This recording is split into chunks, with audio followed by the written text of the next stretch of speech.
ಇನ್ನು ಬಗೆದಷ್ಟು ಬಯಲಾಗ್ತಲೇ ಇದೆ ನಕಲಿ ಪಿಎಚ್ಡಿ ಜಾಲ.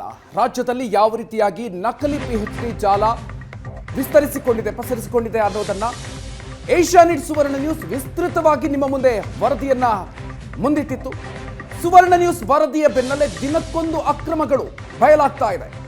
ಹೊರ ರಾಜ್ಯದ ವಿವಿ ಬಳಿಕ ಈಗ ರಾಜ್ಯದ ವಿವಿಗಳ ಸರದಿ. ಇಲ್ಲಿವರೆಗೂ ಕೂಡ ನಾವು ಹೊರ ರಾಜ್ಯಗಳಿಂದ ನಕಲಿ ಪಿಎಚ್ಡಿಯನ್ನ ಪಡ್ಕೊಂಡಿರುವಂತಹ ಬಗ್ಗೆ ಅದಕ್ಕೆ ಸಂಬಂಧಪಟ್ಟಂತಹ ದಾಖಲೆಗಳನ್ನು ನೀಡಿದ್ವಿ. ಆದರೆ ಈಗ ರಾಜ್ಯದ ವಿವಿಗಳ ಸರದಿ. ಬೆಂಗಳೂರಿನ ಪ್ರತಿಷ್ಠಿತ ವಿವಿ ಹೆಸರಲ್ಲೂ ಕೂಡ ನಕಲಿ ಪಿಎಚ್ಡಿಯನ್ನ ಪಡ್ಕೊಂಡಿರೋದು. ಬೆಂಗಳೂರಿನ ವಿವಿ ನಕಲಿ ಪಿಎಚ್ಡಿ ಕೊಟ್ಟು ಅತಿಥಿ ಉಪನ್ಯಾಸಕರ ಹುದ್ದೆಯನ್ನು ಗಿಟ್ಟಿಸಿಕೊಂಡಿದ್ದಾರೆ. ಸುವರ್ಣ ನ್ಯೂಸ್ನಲ್ಲಿ ನಕಲಿ ಪಿಎಚ್ಡಿಯ ಮತ್ತೊಂದು ಎಕ್ಸ್ಕ್ಲೂಸಿವ್ ಸುದ್ದಿ. ಅತಿಥಿ ಉಪನ್ಯಾಸಕಿ ಶ್ರೀದೇವಿ ಅನ್ನೋರಿಂದ ನಕಲಿ ಪಿಎಚ್ಡಿ ಸಲ್ಲಿಕೆ ಮಾಡಲಾಗಿದೆ. ಬೆಂಗಳೂರಿನ ಪ್ರತಿಷ್ಠಿತ ವಿವಿಯಲ್ಲಿ ಇತಿಹಾಸದ ವಿಷಯದ ಮೇಲೆ ನಕಲಿ ಪಿಎಚ್ಡಿಯನ್ನ ಸಲ್ಲಿಸಿರೋದು ಬೆಂಗಳೂರು ವಿವಿ. ಪ್ರೊಫೆಸರ್ ಡಾಕ್ಟರ್ ವಿಜಯಲಕ್ಷ್ಮಿ ಮಾರ್ಗದರ್ಶನದಲ್ಲಿ ಪಿಎಚ್ಡಿಯನ್ನ ಪಡ್ಕೊಂಡಿದ್ದಾರೆ ಅಂತ ಹೇಳಿ ನಕಲಿ ಪಿಎಚ್ಡಿ ಸರ್ಟಿಫಿಕೇಟ್ ಅನ್ನ ಸಬ್ಮಿಟ್ ಮಾಡಿದ್ದಾರೆ. ಡಾಕ್ಟರ್ ವಿಜಯಲಕ್ಷ್ಮಿ ಮಾರ್ಗದರ್ಶನದಲ್ಲಿ ಪಿಎಚ್ಡಿ ಅಂತ ಹೇಳಿ ಸರ್ಟಿಫಿಕೇಟ್ ಅನ್ನ ಪಡ್ಕೊಂಡಿರೋದು. ನಕಲಿ ಪಿಎಚ್ಡಿಯನ್ನ ಸಲ್ಲಿಸಿ ಶಿವಮೊಗ್ಗದಲ್ಲಿ ಅತಿಥಿ ಉಪನ್ಯಾಸಕ ಹುದ್ದೆಯನ್ನು ಗಿಟ್ಟಿಸಿಕೊಳ್ಳುವಲ್ಲಿ ಯಶಸ್ವಿಯಾಗಿದ್ರು.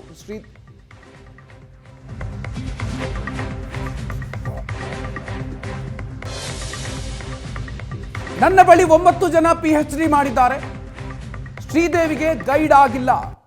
ನನ್ನ ಹೆಸರು ದುರ್ಬಳಕೆ ಆಗಿದೆ.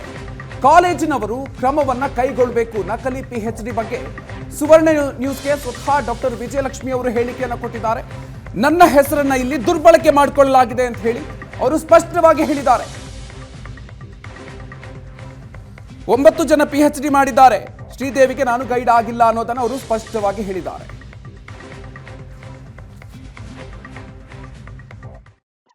ಮೇಡಮ್ ನಮಸ್ಕಾರ, ನಾನು ಅಭಿನಂದನ್ ಅಂತ ಮಾತಾಡ್ತೀನಿ ಸುವರ್ಣ ನ್ಯೂಸ್ ಇಂದ.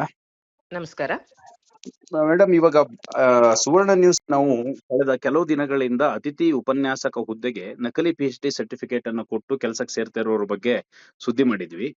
ಈಗ ಅದು ಬೇರೆ ಹೊರ ರಾಜ್ಯದ ಯೂನಿವರ್ಸಿಟಿಗಳಿಂದ ಪಿಎಚ್ಡಿ ಅನ್ನ ನೀಡಿ ನಕಲಿ ಪಿಎಚ್ಡಿ ಗಳನ್ನ ನೀಡಿ ಕೆಲಸಕ್ಕೆ ಸೇರಿದ್ರು. ಆದ್ರೆ ನಮ್ಗೆ ಈಗ ಒಂದು ಇನ್ಫಾರ್ಮೇಶನ್ ಏನಿದೆ ಅಂತ ಹೇಳಿದ್ರೆ, ಬೆಂಗಳೂರು ಯೂನಿವರ್ಸಿಟಿಯಿಂದನೇ ಶ್ರೀದೇವಿ ಅಂತಕ್ಕಂಥ ವಿದ್ಯಾರ್ಥಿನಿ ಡಾಕ್ಟರ್ ಆಫ್ ಫಿಲಾಸಫಿಯಲ್ಲಿ ತನ್ನ ಗೈಡ್ ಆಗಿ ಪಡೆದಿದ್ದೀನಿ ಅಂತ ಹೇಳಿ ಒಂದು ಪಿಎಚ್ಡಿ ಸರ್ಟಿಫಿಕೇಟ್ ಅನ್ನ ಸಲ್ಲಿಕೆ ಮಾಡಿ ಶಿವಮೊಗ್ಗದಲ್ಲಿ ಅತಿಥಿ ಉಪನ್ಯಾಸಕ ಹುದ್ದೆಯನ್ನ ಪಡೆದಿದ್ದಾರೆ. ಆದ್ರೆ ನಾವು ಅದನ್ನ ಪರಿಶೀಲನೆ ಮಾಡಿದಾಗ ಆ ಪಿಎಚ್ಡಿ ಸರ್ಟಿಫಿಕೇಟ್ ನಕಲಿ ಅಂತ ತಿಳಿದು ಬಂದಿದೆ. ತಾವು ಈ ತರ ವಿದ್ಯಾರ್ಥಿನಿಗೆ ಗೈಡ್ ಆಗಿದ್ರ ಅಥವಾ ಆ ಪಿಎಚ್ಡಿ ಸರ್ಟಿಫಿಕೇಟ್ ನೈಜತೆ ಬಗ್ಗೆ ತಾವೇನ್ ಹೇಳ್ತೀರಿ ಮೇಡಮ್? ಖಂಡಿತ ನನ್ನ ಹತ್ರ ಯಾರು ಶ್ರೀದೇವಿ ಅನ್ನೋರು ಪಿಎಚ್ಡಿ ಮಾಡಿಲ್ಲ. ನಾನು ಯಾರಿಗೂ ಕೂಡ ಅಂತವ್ರಿಗೆ ನಾನು ಗೈಡೆನ್ಸ್ ಕೊಟ್ಟಿಲ್ಲ.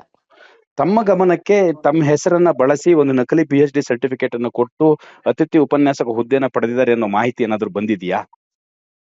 ನನ್ಗೆ ಇತ್ತೀಚೆಗೆ ಯಾರೋ ಫೋನ್ ಮಾಡಿ ಕೇಳಿದ್ರು, ಶ್ರೀದೇವಿ ಅನ್ನೋರು ನಿಮ್ಮ ಹತ್ರ ಮಾಡಿದಾರ ಅಂತ. ಇಲ್ಲ ಅಂತ ನಾನು ಅದನ್ನೇ ಕನ್ಫರ್ಮ್ ಮಾಡಿದೆ. ನನ್ನ ಹತ್ರ ಮಾಡಿರೋರು 9 ಜನ. ಸೊ ಹಾಗಾಗಿ ನನ್ಗೆ ಈ ಶ್ರೀದೇವಿ ಅನ್ನೋರು ಆ ಲಿಸ್ಟ್ ಅಲ್ಲಿ ಅಂತೂ ಯಾರು ಇಲ್ಲ.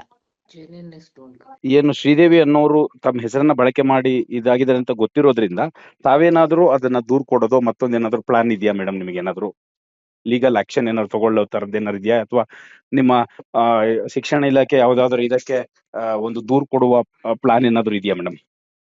ದೂರ್ ಕೊಡುವಂತ ಪ್ಲಾನ್ ನಾನೇನು ಅನ್ಕೊಂಡಿರ್ಲಿಲ್ಲ.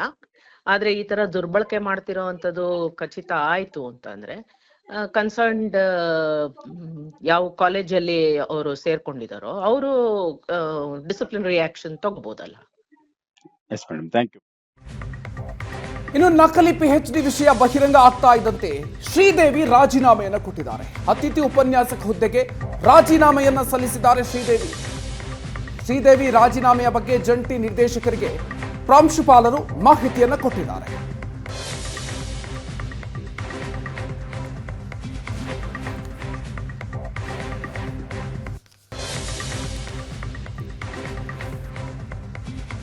ಶ್ರೀದೇವಿ ಎಚ್ ಎಂಬ ಅತಿಥಿ ಉಪನ್ಯಾಸಕರು ದಿನಾಂಕ 11 ಡಿಸೆಂಬರ್ 2025ರಂದು ತಮ್ಮ ಎಲ್ಲ ಪ್ರಮಾಣ ಪತ್ರಗಳೊಂದಿಗೆ ಕಾಲೇಜಿನ ಅತಿಥಿ ಉಪನ್ಯಾಸಕ ಹುದ್ದೆಗೆ ವರದಿ ಮಾಡಿಕೊಂಡಿರ್ತಾರೆ.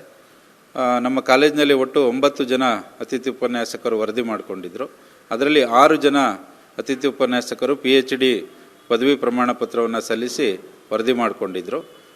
ನಮ್ಮ ಇಲಾಖೆಯ ಆದೇಶದನ್ವಯ ನಾವು ಈ ಎಲ್ಲ ಅತಿಥಿ ಉಪನ್ಯಾಸಕರ ಪದವಿ ಪ್ರಮಾಣ ಪತ್ರಗಳು, ಅವರ MPhil ಮತ್ತು PhD ಪ್ರಮಾಣ ಪತ್ರಗಳ ನೈಜತೆಯ ಪರೀಕ್ಷೆಗಾಗಿ ಆಯಾ ವಿಶ್ವವಿದ್ಯಾನಿಲಯಗಳಿಗೆ ರಿಜಿಸ್ಟರ್ ಪೋಸ್ಟ್ ಮೂಲಕ ನಾವು ಮಾಹಿತಿಯನ್ನು ಕಳಿಸಿದ್ವಿ, ವರದಿಯನ್ನು ಕೇಳಿದ್ವಿ. ಅದರ ಅನ್ವಯ ದಿನಾಂಕ 6/2/2026 ಬೆಂಗಳೂರು ವಿಶ್ವವಿದ್ಯಾನಿಲಯದ ಕುಲಸಚಿವರು ಪರೀಕ್ಷಾಂಗ ವಿಭಾಗ ಇವರ ಕಚೇರಿಯಿಂದ ಶ್ರೀದೇವಿ ಎಚ್ ಇವರ ಇತಿಹಾಸದ PhD ಪದವಿ ಪ್ರಮಾಣ ಪತ್ರವು ನೈಜತೆಯಿಂದ ಕೂಡಿರುವುದಿಲ್ಲ ಎಂಬ ಒಂದು ವರದಿ ನಮ್ಮ ಕಾಲೇಜಿಗೆ ಬಂದಿರುತ್ತೆ. ಆ ಹಿನ್ನೆಲೆಯಲ್ಲಿ ನಾವು ನಮ್ಮ ಪ್ರಾದೇಶಿಕ ಜಂಟಿ ನಿರ್ದೇಶಕರ ಮಾರ್ಗದರ್ಶನ ಮತ್ತು ಇಲಾಖೆಯ ನಿರ್ದೇಶನದಂತೆ ಸದರಿ ಅತಿಥಿ ಉಪನ್ಯಾಸಕರನ್ನು ಈ ದಿನ ಕರ್ತವ್ಯದಿಂದ ಬಿಡುಗಡೆಗೊಳಿಸಿರುತ್ತೇವೆ. ಮತ್ತು